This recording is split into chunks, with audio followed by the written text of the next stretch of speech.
और अब खबरें विस्तार से। बारामूला में आज सुबह 2 आतंकी पुलिस कस्टडी से फरार हो गए। दोनों को बारामूला पुलिस थाने में रखा गया। सहरी के समय दोनों आतंकवादी फरार हो गए। दोनों मई 2022 से पुलिस हिरासत में थे। बारामूला में शराब की दुकान पर हुए ग्रेनेड हमले में दोनों आतंकी शामिल थे। आतंकियों के फरार होने के बाद पुलिस ने चौकसी बढ़ा दी है। बारामूला शहर के प्रवेश और निकास मार्गों को सील कर इनकी तलाश की जा रही है। विभिन्न प्रवेश बिंदुओं पर बलों की संयुक्त टीमें जांच कर रही हैं। पुलिस ने इस संबंध में मामला दर्ज कर लिया है। पुलिस ने कहा है कि भगोड़ों को पकड़ने के लिए कदम उठाए जा रहे हैं। घेराव के बाद तलाशी अभियान चलाया जा रहा है। पुलिस हिरासत से फरार हुए आतंकवादियों की पहचान नजीर सालेह और शाहिद शौकत बाला के रूप में हुई है। दोनों आतंकी संगठन लश्कर तैयबा से ताल्लुक रखते थे।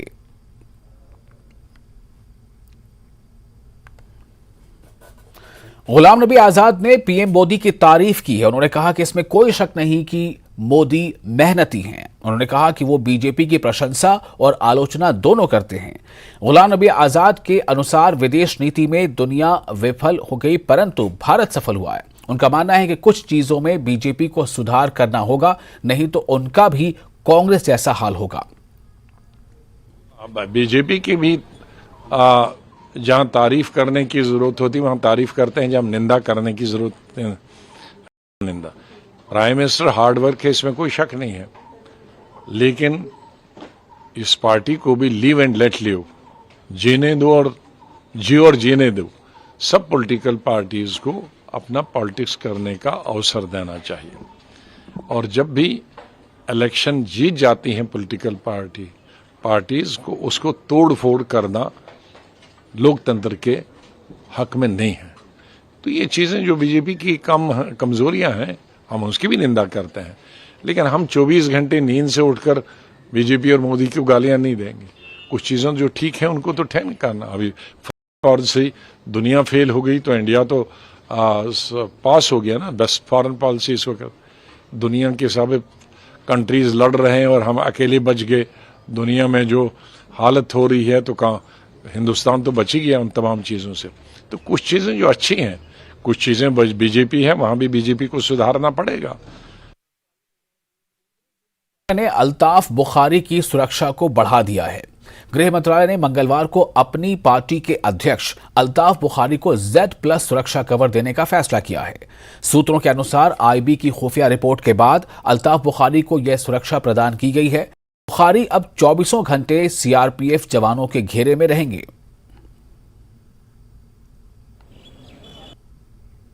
अपनी पार्टी के अध्यक्ष को MHA ने दी VIP सुरक्षा। अल्ताफ बुखारी को Z+ कैटेगरी की सुरक्षा दी गई। जम्मू कश्मीर में मिलेंगी Z+ सुरक्षा।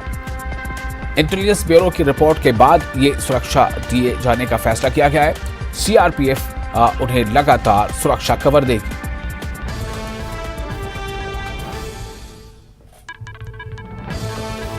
अपनी पार्टी के चीफ हैं अल्ताफ बुखारी। और जैसा कि पिछले कुछ वर्षों से कश्मीर घाटी में स्थिति में सुधार हुआ है, अधिकारी इस वर्ष ईद की नमाज को ऐतिहासिक ईदगाह श्रीनगर में अनुमति देने की सोच रहे हैं। 3 साल बाद ऐसा होगा कि इतनी संवेदनशील जगह पर इतनी बड़ी सभा की इजाजत दी जा सकेगी। इस साल की ईद की नमाज के लिए जम्मू कश्मीर वक्फ बोर्ड और जिला प्रशासन सभी जरूरी इंतजाम भी कर रहा है। जम्मू कश्मीर पुलिस मौजूदा सुरक्षा निगरानी प्रणाली को बढ़ाने और उन्नत करने पर विचार कर रही है। इस वर्ष 799 करोड़ के पुलिस कोष का एक बड़ा हिस्सा नए CCTV कैमरे और अन्य निगरानी उपकरणों को स्थापित करने के लिए इस्तेमाल किया जाएगा, ताकि देश विरोधी और असामाजिक तत्वों पर नजर रखी जा सके।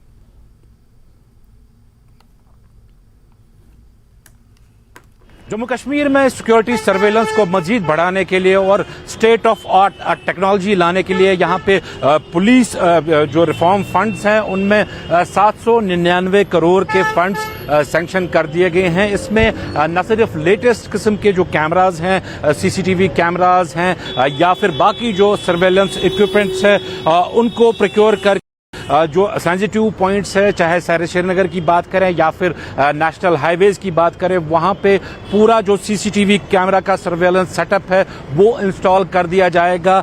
दूसरा जो ये 799 करोड़ रुपए जो पुलिस फंड्स में आए हैं, इसमें पुलिस की मुख्तलिफ वेलफेयर स्कीम्स जैसे पुलिस हाउसिंग कॉलोनीज या पुलिस के जो एहलकार शहीद हुए हैं उनके बच्चों के लिए हॉस्टल फैसिलिटीज या पुलिस हॉस्पिटल्स, साथ में जो पुलिस स्टेशन है, जो बात चली थी कि पुलिस स्टेशन को सारे पुलिस स्टेशन को सीसीटीवी कैमरास के अंडर लाया जाएगा। अभी भी काफी सारे पुलिस स्टेशन ऐसे हैं जहां पे सीसीटीवी कैमरास नहीं है, वहां भी सीसीटीवी कैमरास इंस्टॉल किए जाएंगे।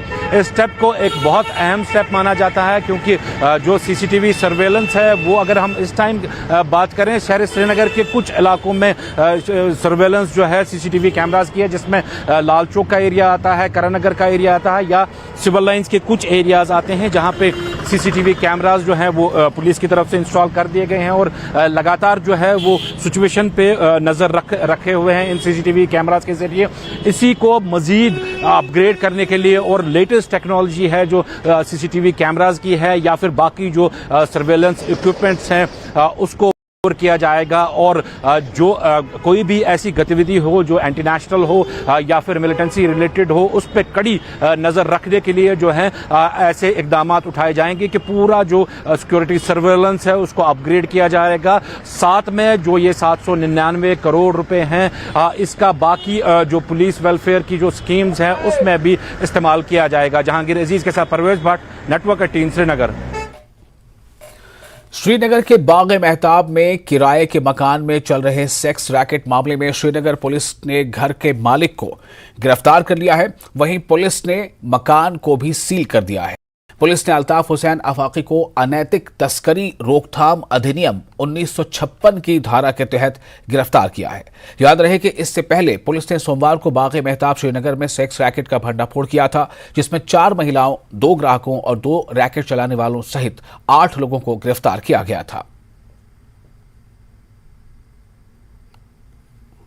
पुलिस ने बाग मेहताब में जिस्म फरोशी के रैकेट का पर्दाफाश किया, उसके बाद 8 अफराद को गिरफ्तार किया और कल शाम उन्होंने ये जानकारी दी थी कि जो मकान मालिक है जिस रेंटेड अकोमोडेशन में ये धंधा चल रहा था, उस मकान मालिक को भी अरेस्ट किया गया है और जो प्रॉपर्टी है इसको भी सील किया जाएगा। और ये देखिए यहाँ पर आप देखिए उस इंफॉर्मेशन के ऐन मुताबिक ये कार्रवाई हुई है। पुलिस ने यहाँ पर आके इस प्रॉपर्टी को सील किया है। रेवेन्यू डिपार्टमेंट हेडेड बाय तहसीलदार उसने यहाँ पर आए हैं, पुलिस पार्टी यहाँ पर मौजूद थी। उन्होंने ये जो एकोमोडेशन है जहाँ पर यह धंधा चल रहा था ये इसको सील किया है। मैं आपको बता दूं ये मामला ऐसा था कि पुलिस ने यहाँ पर कार्रवाई की, रेड की और जो जिस्म फरोशी का रैकेट था उसका पर्दाफाश किया। इस दौरान उन्होंने 4 सेक्स वर्कर्स, 2 कस्टमर्स और जो ये बंदे चला रहे थे 2 लोग, उनको गिरफ्तार किया था। यानी लोगों को पहले गिरफ्तार किया था। उसके बाद कल जो मकान मालिक है जिस ये मकान में ये धंधा चल रहा था, ये बेसिकली उन्होंने रेंट पे लिया था और इस मकान का ओनर, उसको कल पुलिस ने अरेस्ट किया है। ITPA सेक्शन 3 के तहत उन्होंने गिरफ्तार किया है और पुलिस ने ये जानकारी दी थी कि सेक्शन 18 ITPA के तहत इस प्रॉपर्टी को सील किया जाएगा और उसके मुताबिक आज सुबह सवेरे रेवेन्यू डिपार्टमेंट की टीम और पुलिस पार्टी यहाँ पर आई है, इस प्रॉपर्टी को सील किया है। कुछ मकामी लोग हैं मेरे साथ, इनसे मजीद जानने की कोशिश करेंगे किस तरह से ये इस कार्रवाई को देखते हैं। मुझे अपना नाम बताया पहले।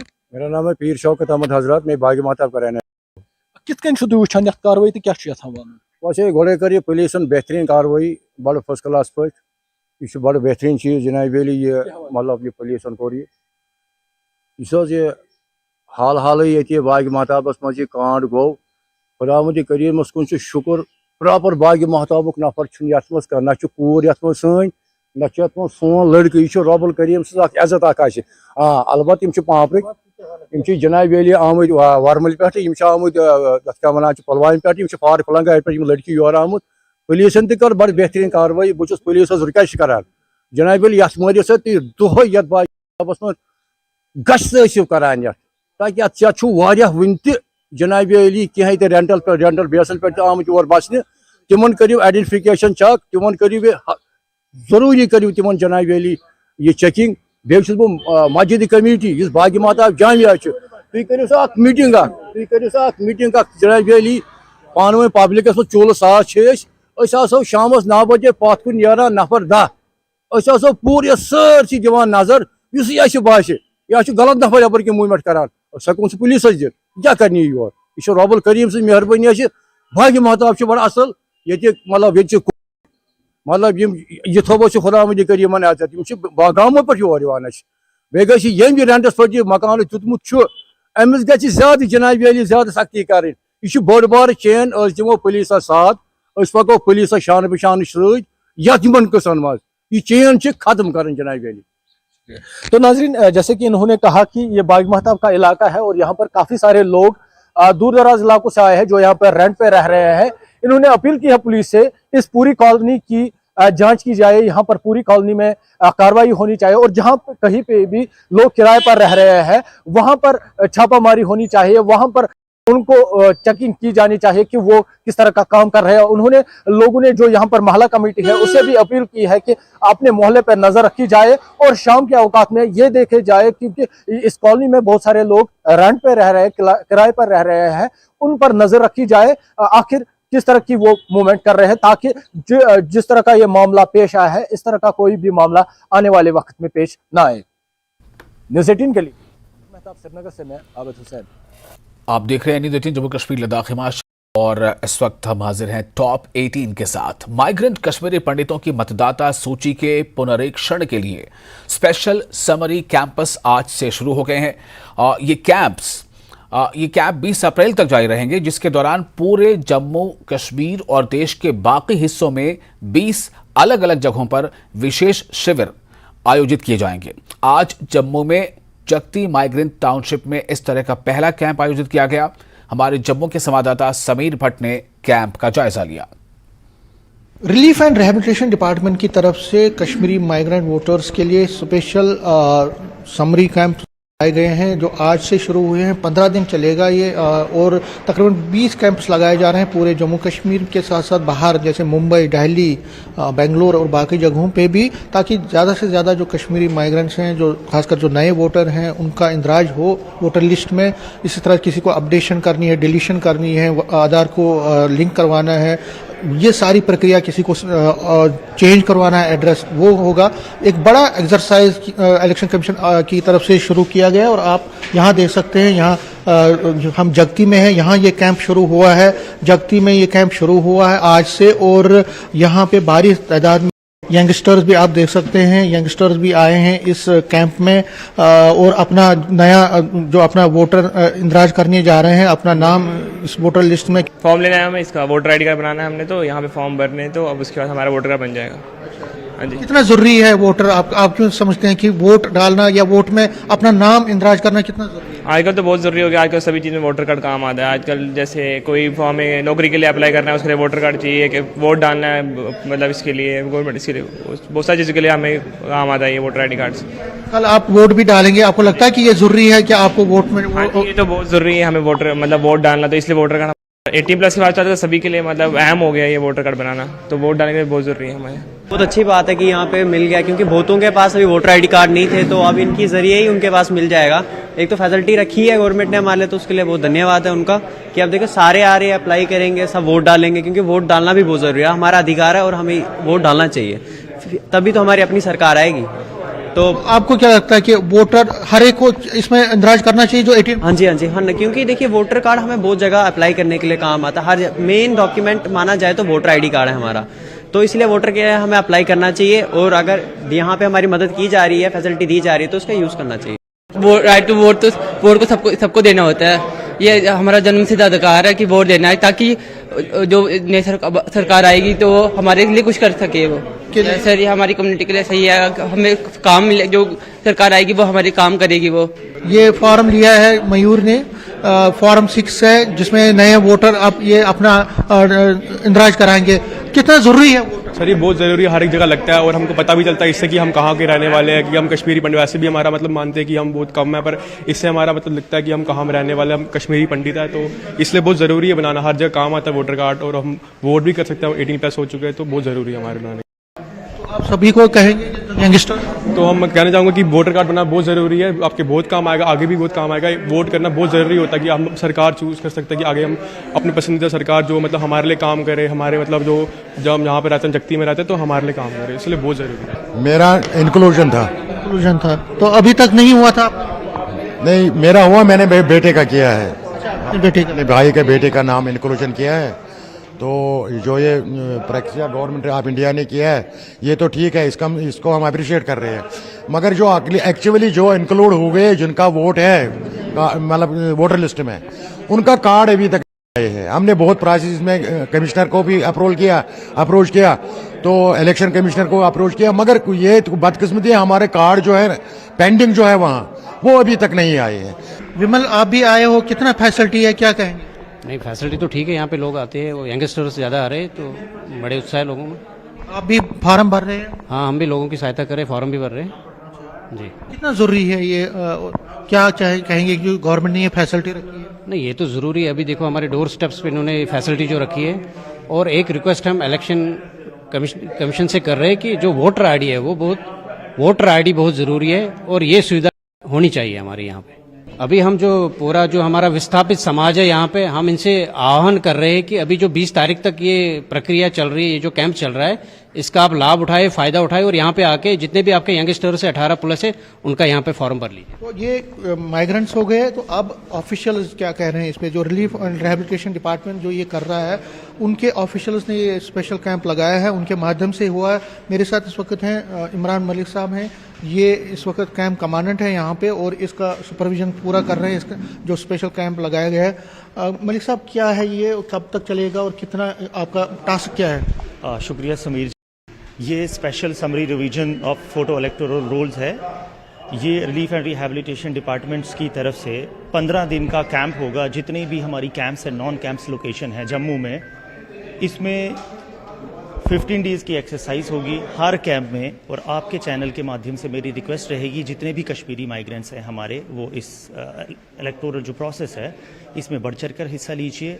इसमें न्यू वोटर्स का एडिशन का प्रोविज़न है, जिसकी क्वालिफाइंग डेट है 1 अप्रैल 2023, जिसको अगर मैं आसान भाषा में कहूँ तो जो भी इंडिविजुअल 1 अप्रैल 2023 को 18 ईयर हो जाता है या 18 ईयर से ऊपर है, वो खुद को वोटर लिस्ट में इंक्लूड करवा सकता है। उसके अलावा अगर ऑलरेडी वोटर कार्ड्स बने हुए हैं और उसमें कोई भी किस्म की एंट्री मॉडिफिकेशन करवानी हो, कोई नाम चेंज हो, एड्रेस चेंज हो, तो उसका भी प्रोविजन इसमें साथ रहेगा। 15 डेज़ का कैंप है, आप आइए, बढ़ चढ़ कर हिस्सा लीजिए और इसमें अपना नाम दर्ज करवाएं, या कोई मॉडिफिकेशन करवानी है तो करवाएं। 18+ जो यंगस्टर्स हैं वो अपना नाम दर्ज करवा सकते हैं, मॉडिफिकेशन करवा सकते हैं, चेंज ऑफ नेम हो सकता है, जो भी फैसिलिटीज है। लेकिन लोगों की ये जो माइग्रेंट हैं, कश्मीरी माइग्रेंट, वो चाहते हैं कि जो ये जो कार्ड बनेंगे वो जल्द से जल्द उनको मिलने चाहिए। उस पर ऑफिशियल कह रहे हैं कि उनको प्रॉमिस दे रहे हैं, वादा दे रहे हैं कि इस पर काम तेजी से होगा। कैमरामैन बंटी के साथ में समीर भट्ट, न्यूज़ 18 जम्मू। देश में कोरोना के मामले तेजी से बढ़ रहे हैं। पिछले 24 घंटों में कोरोना के 4,435 नए मामले दर्ज किए गए हैं। इन नए मामलों के साथ कोरोना के एक्टिव मामले 23,091 हो गए हैं, जबकि पिछले 24 घंटों में 11 मौतें भी हुई हैं। में कोरोना की रफ्तार तेजी से बढ़ती जा रही है। बीते 24 घंटों में 4,000 से ज्यादा मामले सामने आए हैं, जिसके बाद जो एक्टिव संख्या है वो 23,000 के पार हो गई है। तो लगातार इसी तरीके से जो है केसेस बढ़ते जा रहे हैं। वहीं दिल्ली की बात की जाए तो दिल्ली में भी लगातार केसेस बढ़ते जा रहे हैं। बीते 24 घंटों में 11 मौतें हुई हैं। 4 मौतें महाराष्ट्र में हुई हैं, वहीं गुजरात, राजस्थान, छत्तीसगढ़ और हरियाणा, दिल्ली, इन सब में एक एक मौत हुई है। तो कहीं ना कहीं मौतों का आंकड़ा भी जो है वो बढ़ने लगा है। वहीं डॉक्टर, एक्सपर्ट्स लगातार ये कह रहे हैं कि ये जो वेरिएंट है XBB 1.16 ये तेज़ी से फैल रहा है, लेकिन अभी ये इतना सीरियस नहीं है। तो लोगों के लिए बहुत ज़्यादा ज़रूरी हो गया है कि एहतियात रखें और ज़्यादा से ज़्यादा ध्यान दें। कैमरामैन रविंदर के साथ फराह खान, न्यूज़ 18 दिल्ली। कोरोना के बढ़ते मामलों को देखते हुए सुप्रीम कोर्ट के CJI DY चंद्रचूड़ ने कहा है कि बढ़ते कोविड-19 मामलों के मद्देनजर वकील वर्चुअल रूप से पेश होने के लिए स्वतंत्र हैं। CJI चंद्रचूड़ ने कहा कि वकील हाइब्रिड मोड का उपयोग कर सकते हैं। अगर आप ऑनलाइन उपस्थित होना चुनते हैं तो हम आपको सुनेंगे।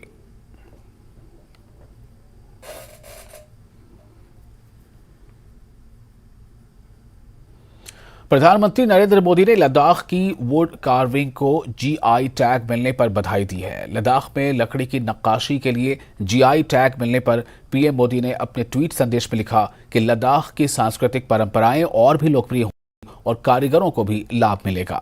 इस बीच लद्दाख के सांसद जेटी नामग्याल अपने ट्वीट में उन्होंने लिखा कि लद्दाख के लोगों को बधाई हो, लकड़ी पर नक्काशी के लिए लद्दाख को जीआई टैग मिला है। ये अपनी तरह का पहला विकास है। ये निश्चित रूप से कारीगरों के साथ साथ लद्दाख की हस्तकला संस्कृति को बढ़ावा देगा। लद्दाख की अर्थव्यवस्था स्थानीय स्तर से वैश्विक स्तर तक बढ़ेगी। इससे पहले एलजी लद्दाख के भी ट्वीट में उन्होंने लिखा कि वो लद्दाख के लोगों को बधाई देते हैं कि लद्दाख की पश्मीना को अब लद्दाख का जीआई टैग मिल गया है।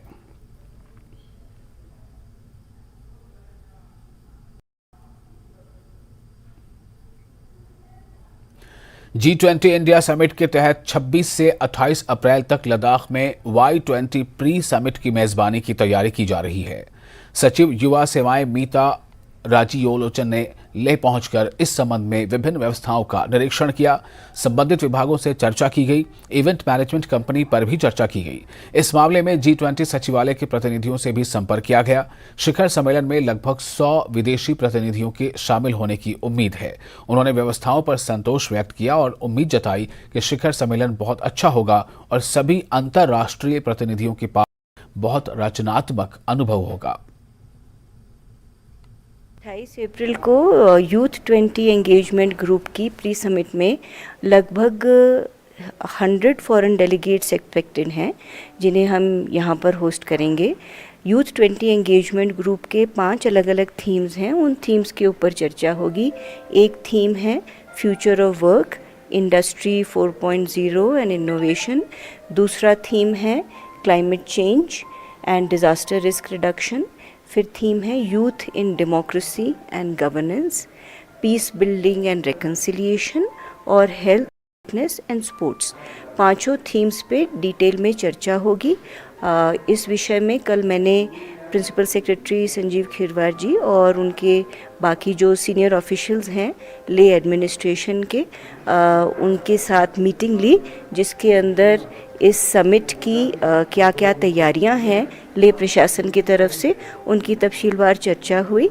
और जो इनॉग्रल सेशन होगा वो सिंधु संस्कृति ऑडिटोरियम में होस्ट किया जाएगा, उन्होंने बताया। और उनकी प्रिपरेशन बहुत अच्छी लगी हमें, बहुत अच्छे से तैयारियां की जा रही हैं। यहाँ पर जो भी अकोमोडेशन है, फिर कल्चरल प्रोग्राम का भी तैयारी किया जा रहा है। बेसिकली लेह की इतनी सुंदर जगह है, यहाँ की इतनी उपलब्धियाँ हैं और यहाँ का जो आर्ट एंड क्राफ्ट है, यहाँ का जो भी डिस्प्ले करने वाली बातें हैं, वो सब शोकेस की जाएंगी, जिससे जो भी लोग यहाँ पर अंतर्राष्ट्रीय समिट के लोग आए, वो सब बहुत खूबसूरत मेमोरीज अपने साथ ले के बारे में लेके जाएं। I am very happy with the way that the preparation is being done, and we hope to put up a very good summit and a very constructive experience for all the international delegates. Ladakh के लिए specially Leh के लिए ma'am जो आने वाले दिनों में Y20 होने जा रहा है, कितना महत्वपूर्ण है? ये बहुत महत्वपूर्ण है, क्योंकि इसके बाद जो हमारी मेन समिट होगी वाराणसी में, उसके और इसके बीच में और कोई दूसरा इस तरह का एंगेजमेंट नहीं है। ये वाली जो एंगेजमेंट है, Y20 एंगेजमेंट ग्रुप की जो 5 थीम्स हैं, उसके ऊपर क्या कम्युनिके बनाया जाएगा, सब देश आपस में मिलके किस चीज़ पे कंसेंसस अराइव करेंगे, उस चीज़ के ऊपर चर्चा होगी।